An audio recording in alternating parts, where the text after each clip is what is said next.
I'm going to just give you a snapshot of the outcomes of a number of focus groups that I've been undertaking on behalf of NYCI. It's not all of the information that's there, and they're not finished yet, but this will give you an idea of what's coming up. And the aim of those focus groups, we want to try and capture young people's experience of being not in education, not in employment, not in training, and to ask them why, what are the causes from their perspectives, and what are their recommendations. So rather than just focusing on what are the problems, or what do you see as the way out of this, and how might that inform the shaping of a youth guarantee. And just a little context to it. This presentation is based on 6 focus groups so that have been done so far. They've been done in the Greater Dublin area and in Cork.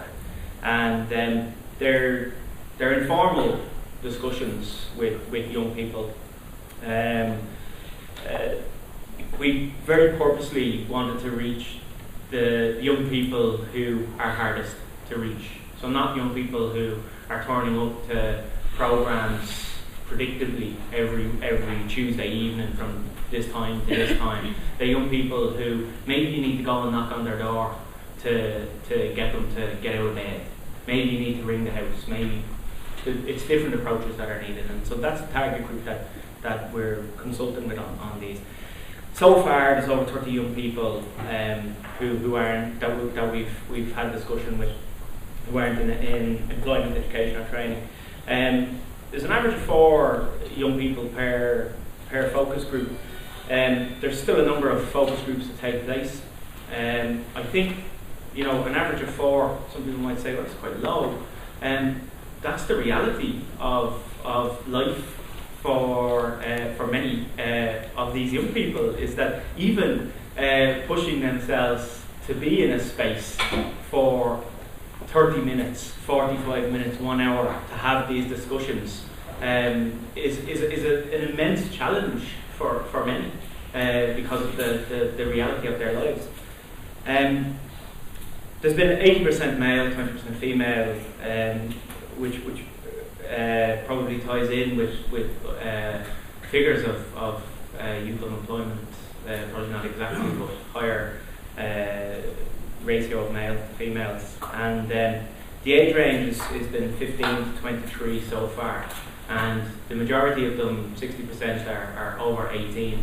But I think that to look at that another way, that 40%, so almost half, are under the age of 18, so technically they're children, and they're not in employment, they're not in education, they're not in training, and that's a serious concern for them, for their families, for their communities, for their youth projects, for this country, for Europe.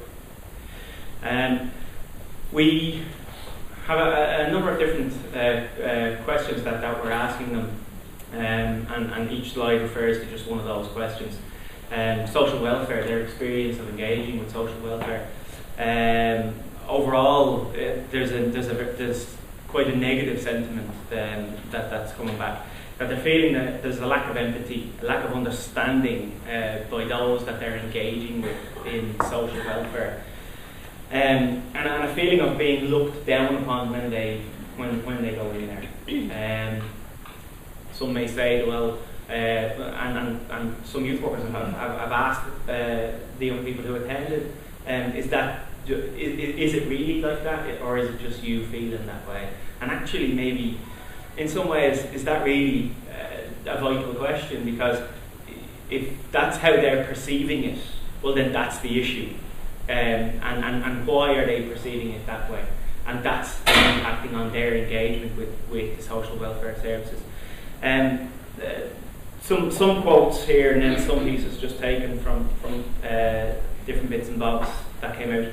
But treating it like it's their own money is that one phrase coming up in several of the focus groups, that they feel that the person they're talking to is treating it like it's their own money, and almost feeling like they're trying to trip them up to say something wrong so that they can get cut.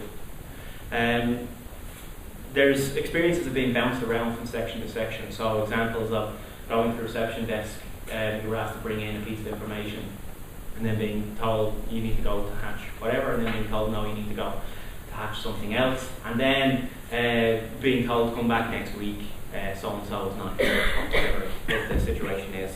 There was various of them. One experience by a young man of going to sign on, and he had cut his arm, and he had 14 stitches in his arm, and he went down to sign on, and in a discussion with somebody in the social welfare, they said, "You're not fit to work," and then his social welfare was cut from the €100 a week that he was getting to what he said, $14.78 a week, because he wasn't fit to work based on that injury, and then his feeling that really diminishes then his sense of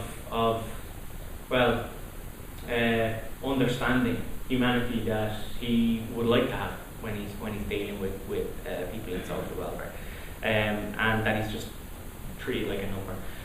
Another thing that came up was in the context of not all young people who are in the NEET category are engaging with youth services, but then one just yesterday mentioned how they can get a text from social welfare to remind them about their sign-on day, but why can't social welfare also text him and other young people who are unemployed and not in education about different opportunities that are there? Did you know that this program runs on a Tuesday night? Did you know that there are jobs going here, or whatever it is? And so it was just that question, and that I think it's a critical thinking process that's taken place. Just some of the pieces from social welfare around education. Lack of availability is what's coming up. Lack of available courses that a young person wants to do.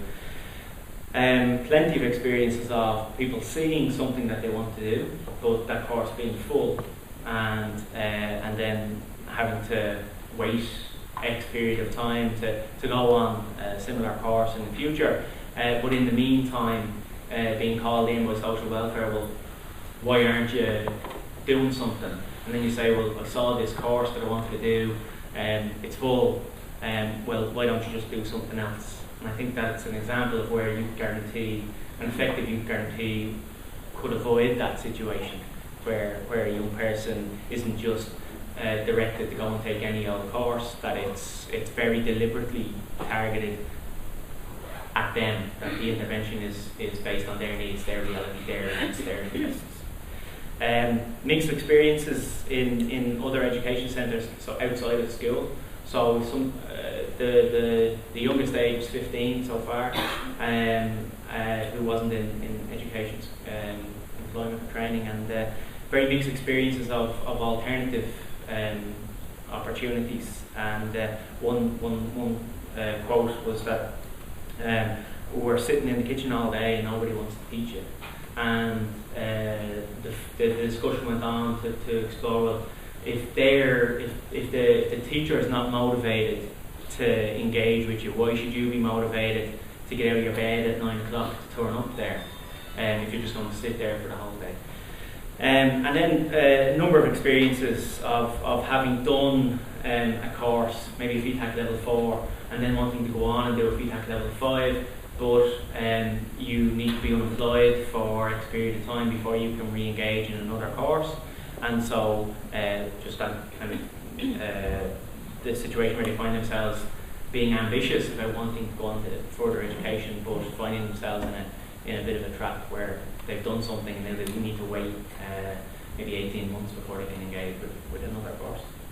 And just an example, I've already mentioned about the youth guarantee, but this was one young man who had a promise of a job, still has the promise of a job, from a large hotel chain.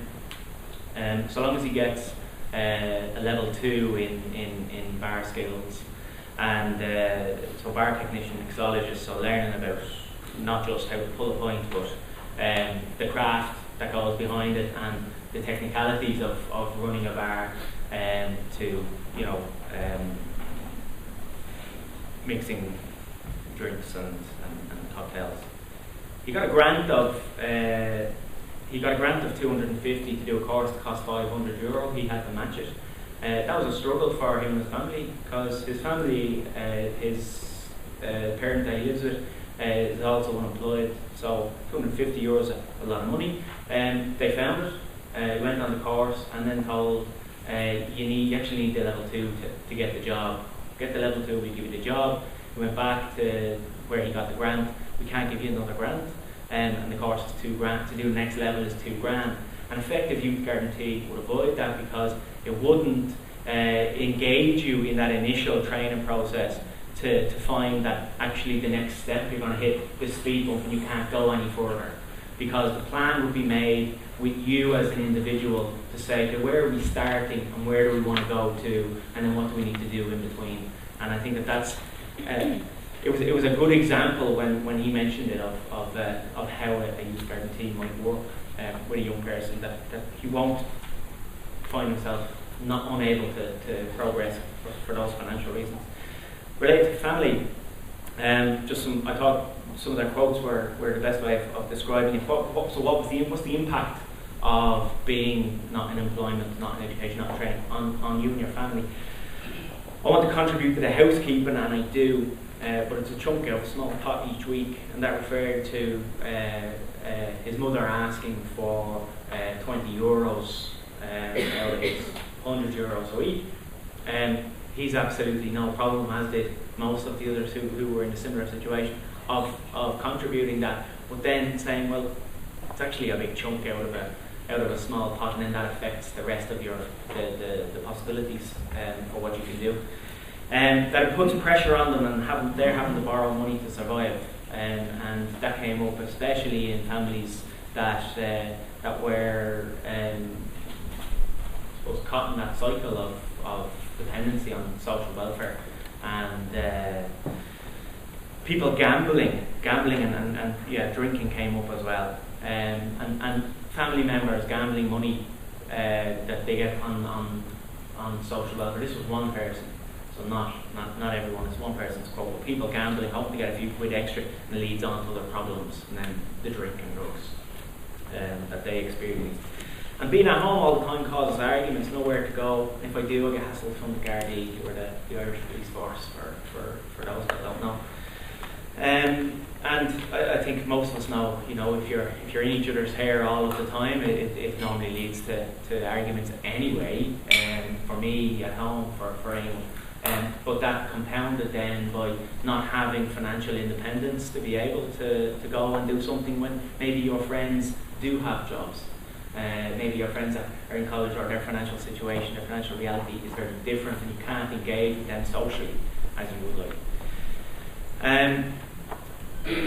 This is a question that just seems to have been, it's come up this way. It was a youth worker who kind of phrased it, and it just seems to be working. Maybe it itself is a magic wand, but if you were the minister for magic wands, what would you do? So you have the state at your convenience, and you can wave this magic wand, and what would you do? Well, some of the pieces were to provide relevant training for a job, and not just to get you out of the welfare system. And that was back to that original point on welfare, people feeling that they were being pushed onto courses just to get them off social welfare, to dicky the figures, but that the training they were doing wasn't relevant to what they wanted to do, or doing training and then finishing that training course. One young man going on a training course with a service provider, and finding that when he finished, there were no jobs for what he did. He wanted to do the course, he was interested in the course, he was kind of encouraged to take the course by social welfare, and then finding that, well, there's no jobs, and actually what's ended up happening now is I can't get another course for such a long period of time. Some people saying about entrepreneurship training and that can-do attitude, that a number of young people have mentioned about them having ideas, and if they just had the support to be able to bring those ideas to some kind of fruition, well, then it would lead to massive potential for them. One young man mentioned, and about how this came up in the context of families, and that he has a child who doesn't live with his parents, or doesn't live with the child's mother, but looks after the child for whatever period of time in a week, receiving €100 a week, and feels that he's unable to care for his child in the way that he wants to or should, because he doesn't have that money. So he's paying €20 at home, or whatever the figure is, and then trying to live his life, and has a child, and feeling that maybe if I got a bit of extra money specifically to help me with working with my child. And then the magic wand would also create guaranteed jobs, or another course when you finish, and not just send you back into the labour cycle coming around. Why do you engage with the youth service? You feel listened to. This was a number of young people then felt that it actually helps them better than anybody else or any other service to find jobs and prepare for interviews. That it's something to do when there's nothing to do, a place to go. That related back to the interactions with Gardaí. What a quote that came up there was that I guarantee if I wasn't involved in this, that it's kept some of us out of prison, and this was a group that mentioned it, and that the courses done here are life changing, and we find out things that we don't or can't in school. And an example of that was yesterday again. One young man mentioning how he engaged through his project with the European Youth in Action programme. He went away on a training course, a 9-day training course in another European country, and he said that those having almost, as a young adult, having almost never voluntarily left his own community, and only being 5 kilometres from the city centre, and that 9-day training course was pivotal in him changing his attitude, in him changing his perspectives, becoming culturally aware, increased self-esteem. The impact of that was massive. But his experience was that going to social welfare and saying, I'm going on this training course, okay, here's a holiday form. He said, but it's not a holiday. And they said, well, this is the form we have, so fill it out. So we filled out the holiday form. But this idea of the social welfare not seeing the benefits, or not maybe being aware of something like Youth in Action Programme, the positive impact that engaging in non-formal education can have on your life. What's the future hold for you? I want to have a trade that people need.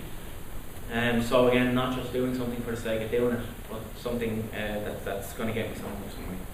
And I want to be something. I want to be doing something where I don't have to sit still, and that's just me, which was what one of the people said. I don't want to be just sitting there. So sitting behind the desk doesn't work for some people, and so that if you could do what you wanted, what would you be doing? And that government services understand you and don't just treat you like a number. To change how people with lots of money never lose, and the working class find it hard from birth, which was something that came up in a number of different locations. Again, and that's related back to recession and some of the reasons that young people perceive why we're in recession. And then that a wish that people are treated the same.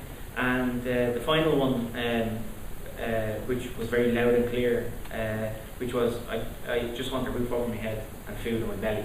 And that it wasn't, they very deliberately said, not asking for much, don't want lots of money, don't want a big car, don't want a big house, want a roof over my head with food in my belly. And the reality of life being for some of these young people that's currently not always the situation for them. Thank you.